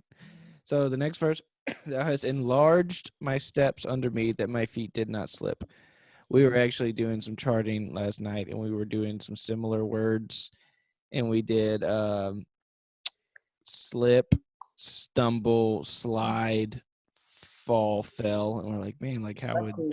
question writers, use that? Because I think I had found a question writer that wrote, well, I think it was slip and stumble, but then Sharon was like, slip and slide. Come on. That's awesome. And I was like, yeah, that's a good one too. Yeah. Um, Thou hast enlarged my steps. Yeah. And so again, and this whole like psalm has a tone of David's, like, if you could basically entitle this psalm in one phrase, I would make this psalm be called David's territory is enlarged. And I think that that theme goes across all 50 verses. Whenever he's talking about him being drawn up out of the waters of his enemies, God placing him on a solid ground, he's now sure and steadfast. But now we see later on in the chapter how he's not just on this plot of dry ground. His dry ground is now becoming bigger and bigger and bigger. His steps and his real estate, his territory, is now becoming enlarged as well. So that every sea of enemy that was initially against him, they're being diminished as his ground is also enlarging in the process. So yeah, I think basically is saying my feet don't have any room to slip at all, because you've given me such a great large place to basically inhabit, which is the kingdom of Israel, and make it great. And I have all these these resources, I have all this time, I have all this energy now to go and make Israel what it's supposed to be. And that, I think, is what he's reflecting on here. So you're saying it more so like when he says, thou hast enlarged my steps under me, that he's given me a vast amount of territory. I think so, but I think I can see other implications too. Like how? But then, how does that tie in with the why? Which it's a why, or is it not a why that my feet did not slip? I need to look at other translations. Yeah. Then to me, initial reading, I think thou hast enlarged my steps under me. It's more of a thou hast steadied my feet, placed them on the rock, kind of like going along, saying in the same thought as that of you've kept my feet, you've steadied me. But I like what you said about it being enlarging my territory, as in you've enlarged my steps, you've given me more places to take my steps and to walk. Yeah. That makes a lot of sense. Yeah. But also, you could take this like a spiritual route too, and say, like, every way that I go on this path to God, you're enlarging my steps and you're making my way before you perfect. I could see that interpretation as well. All right, let's keep going. I have pursued mine enemies and overtaken them. Neither did I turn again till they were consumed. I have wounded them that they were not able to rise. They are fallen under my feet. Mm-hmm. So, fairly straightforward, especially at the beginning. So. I only have like one comment that I would make. That phrase, like, under my feet, and we mentioned this in Psalms chapter 8 with all of those, all of creation being under man's feet.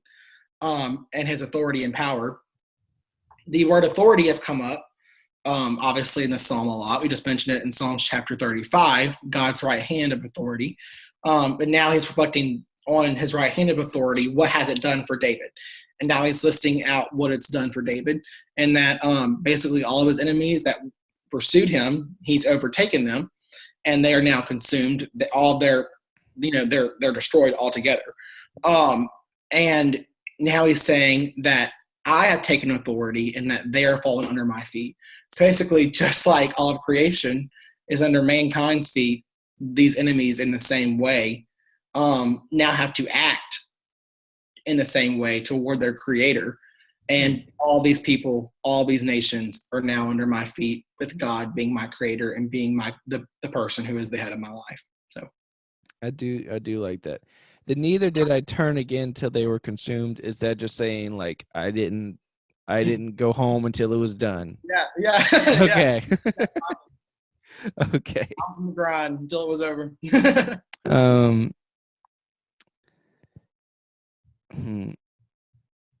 I know I have one of them that they were not able to rise has been like from a question standpoint is a little tough to. Result. It's a result. They were not able to rise. It's not a lie. I could see an argument for both again, but I do think that this one is a result. I definitely side on that side. But these are tough, like results and whys. Like it's tough to.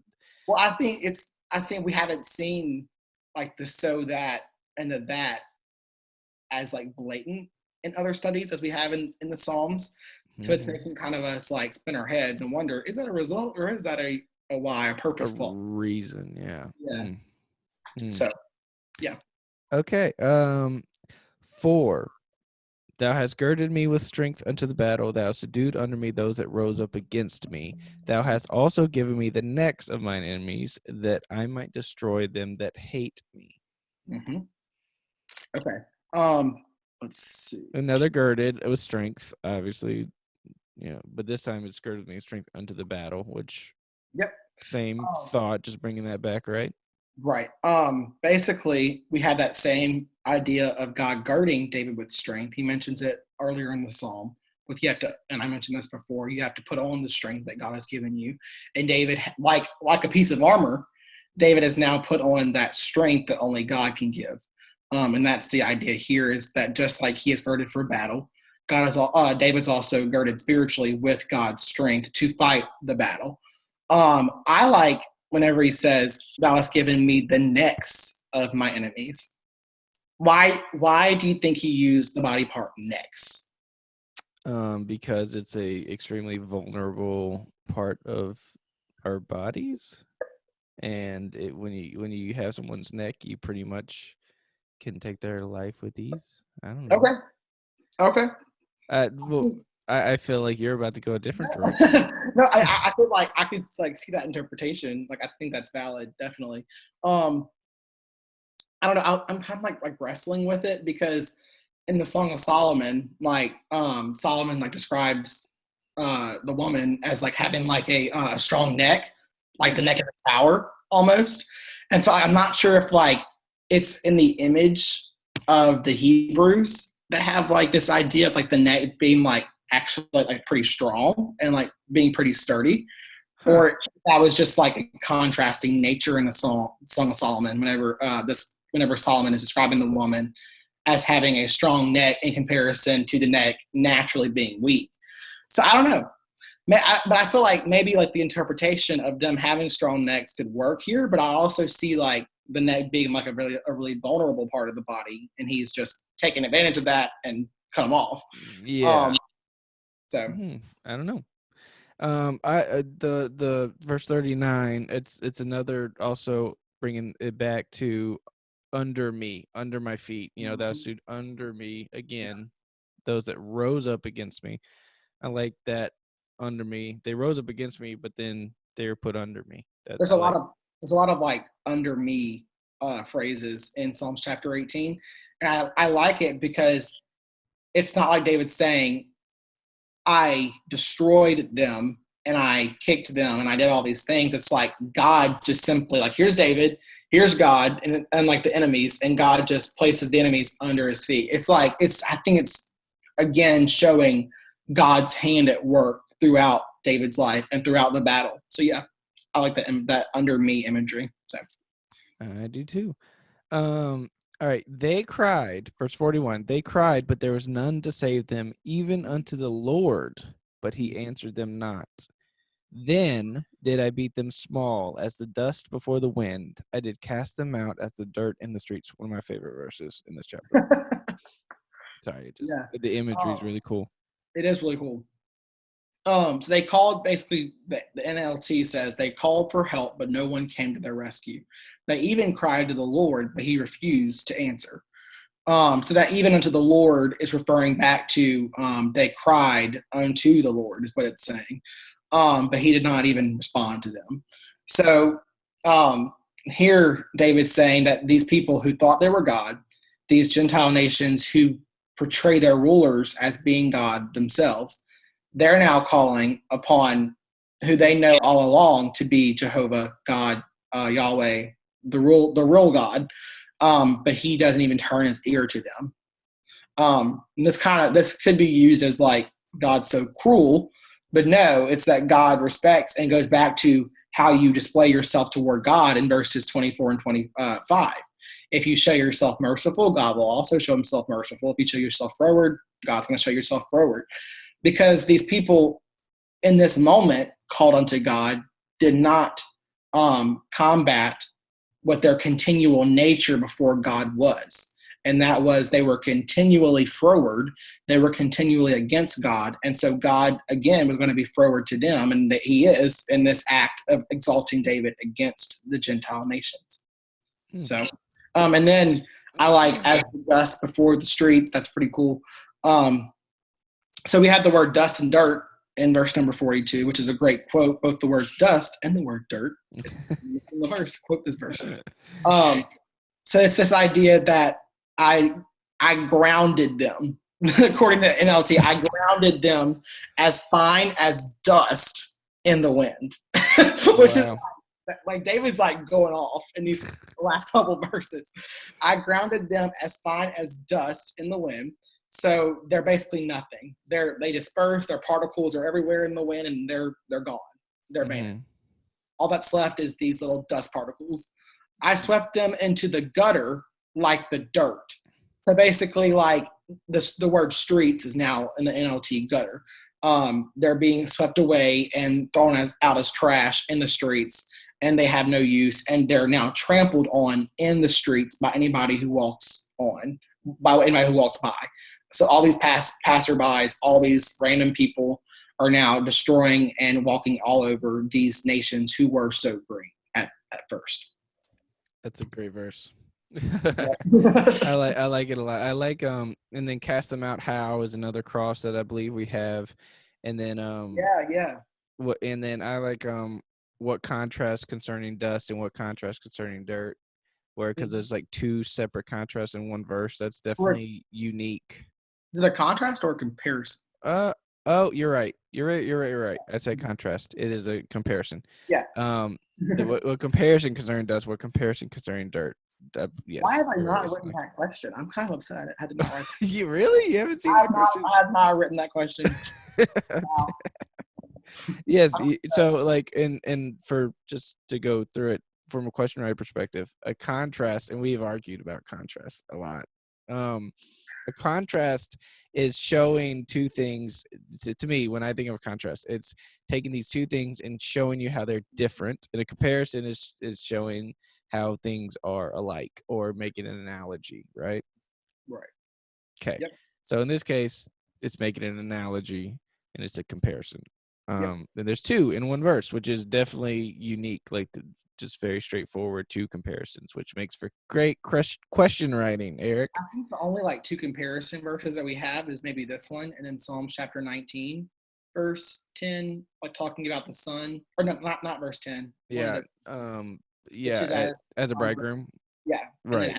Strong which we're gonna get there, Eric. Yeah. Sorry. That's the next chapter. We're gonna get there. We got a lot to talk about in chapter 19.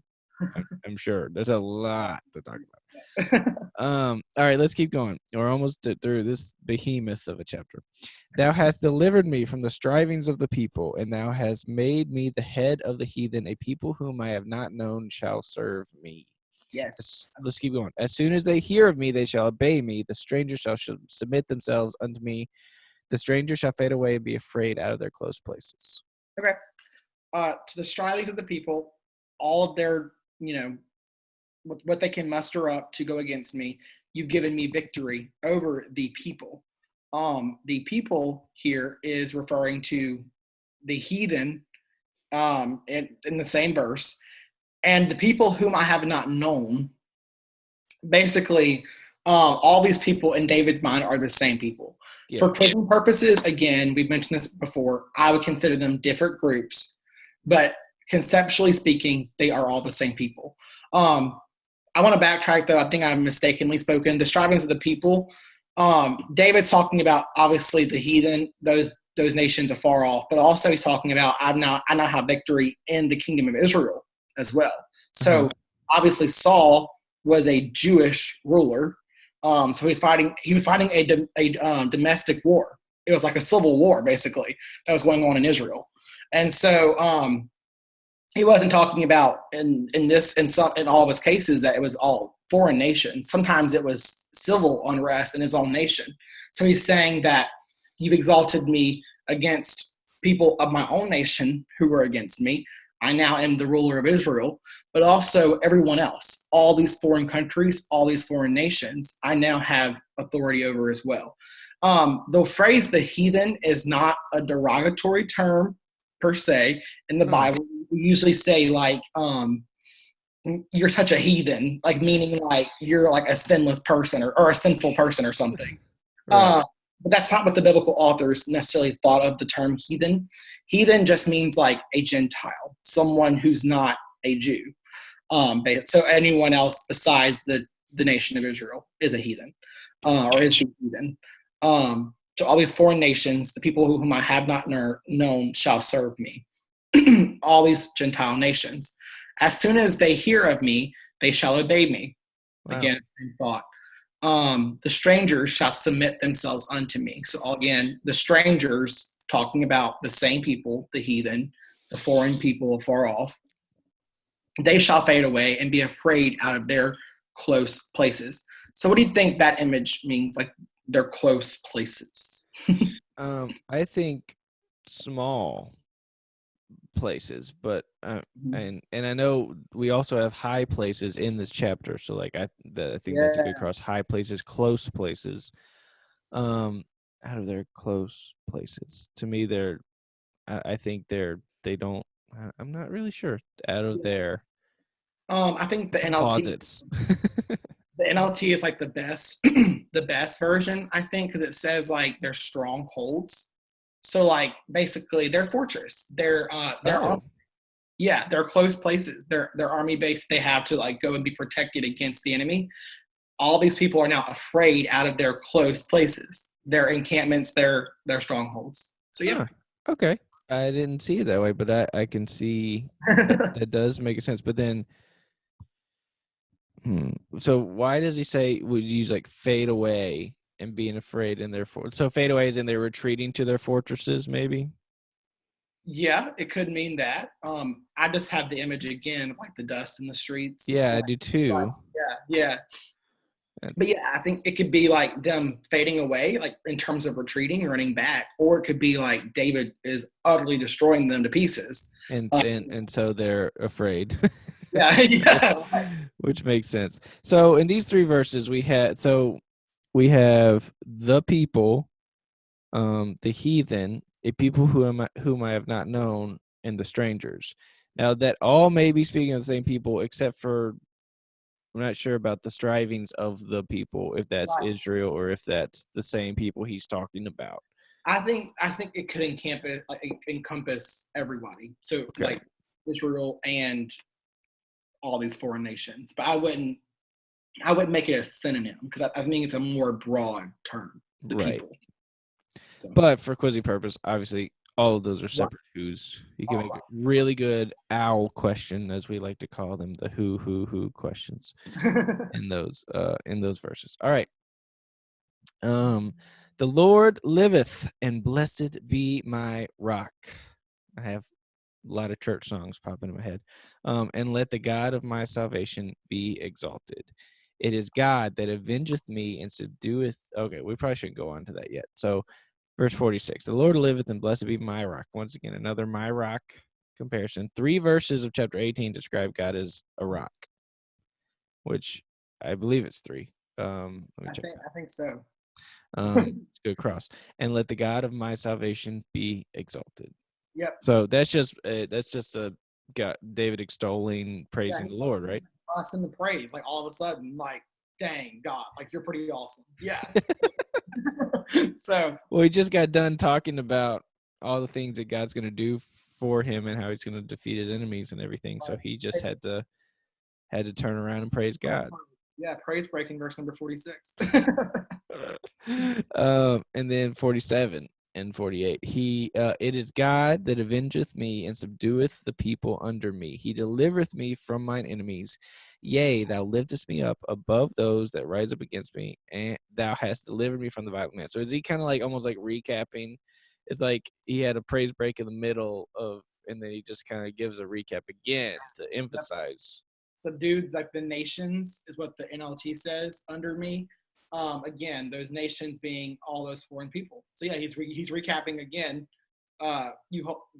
In the NLT it says, "You hold me safe beyond the reach of my enemies." So it's like they're reaching, and like David, it's like just beyond that. The Lord always just makes a hedge of protection for David, in that they could never actually reach him, and he's always escaping, and also doing well on the offense, attacking the enemies as well. Yep.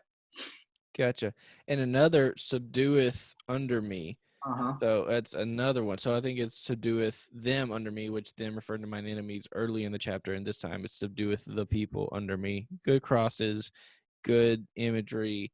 Also, notice who's doing the subduing again. It's not David, but it's God. Yep. Right. Absolutely. All right. And then lifting me up above, once again, above, under. That whole lifting imagery again with the whole psalm is like that sense of like I'm coming up out of all these people. Yep. Right. Delivered me from the violent man. Yep. Same thing. So not too much to dive into there. Just a lot of recaps. Yep. Therefore, so 18 verse 49. So therefore, so that therefore is referring to the previous two verses, I would say, right? Directly. Yes, I would believe so. If I was the question writer, I would not make them I wouldn't leave it open to the entire chapter. I would Right. verse reference at the beginning just so that they know how far to go back on, because you conceptually it makes sense to go as far back as verse number 47, like you mentioned. Mm-hmm. But if I only wanted verse number 48, I'd put that in the reference. Or if I wanted both those verses, I'd still put, according to verses 47, 48, and 49 of Psalms chapter 18, why will I give thanks? So that they have a point of reference to go off of. But yeah. Right. Yeah. I love those therefores. There's not too many of them, but I really like using therefores in question writing. Therefore, because of all these things that you've done, you delivered me, you subdue the people under me. Therefore, will I give thanks unto thee, O Lord, among the heathen, and sing praises unto thy name. Mm-hmm. So why does he say among the heathen? Because he's ruling them, and because he's defeated them, and in this time he's gonna sing praises unto God and give thanks. It's almost like he's kind of mocking the heathens' gods, the heathens' spiritual beings and deities, because he's saying, look what the Lord has done. Look what Yahweh, the God of Israel, has done.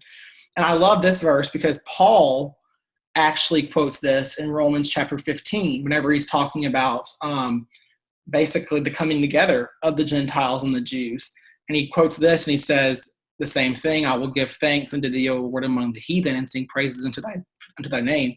And Paul takes it a little bit different, and he says, obviously the heathen have been placed under David's feet, under Israel's feet, whatever.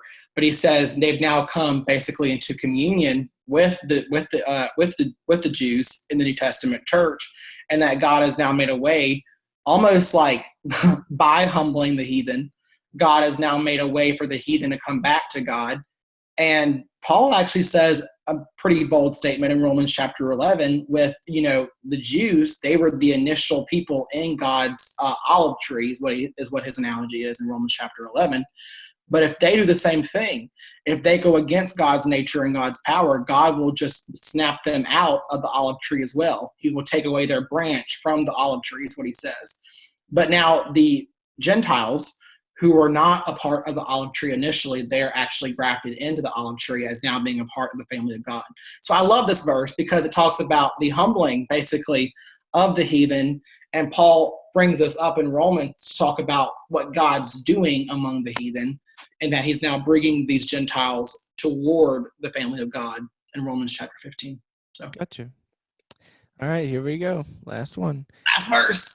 Great, great deliverance giveth he to his king, and showeth mercy to his anointed, to David and to his seed forevermore.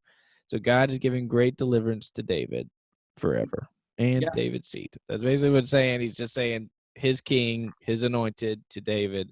It's all David's just talking. David's complimenting himself pretty well. Yeah. But and I think it's almost like justified because he's talking about himself basically in respect to what he's done.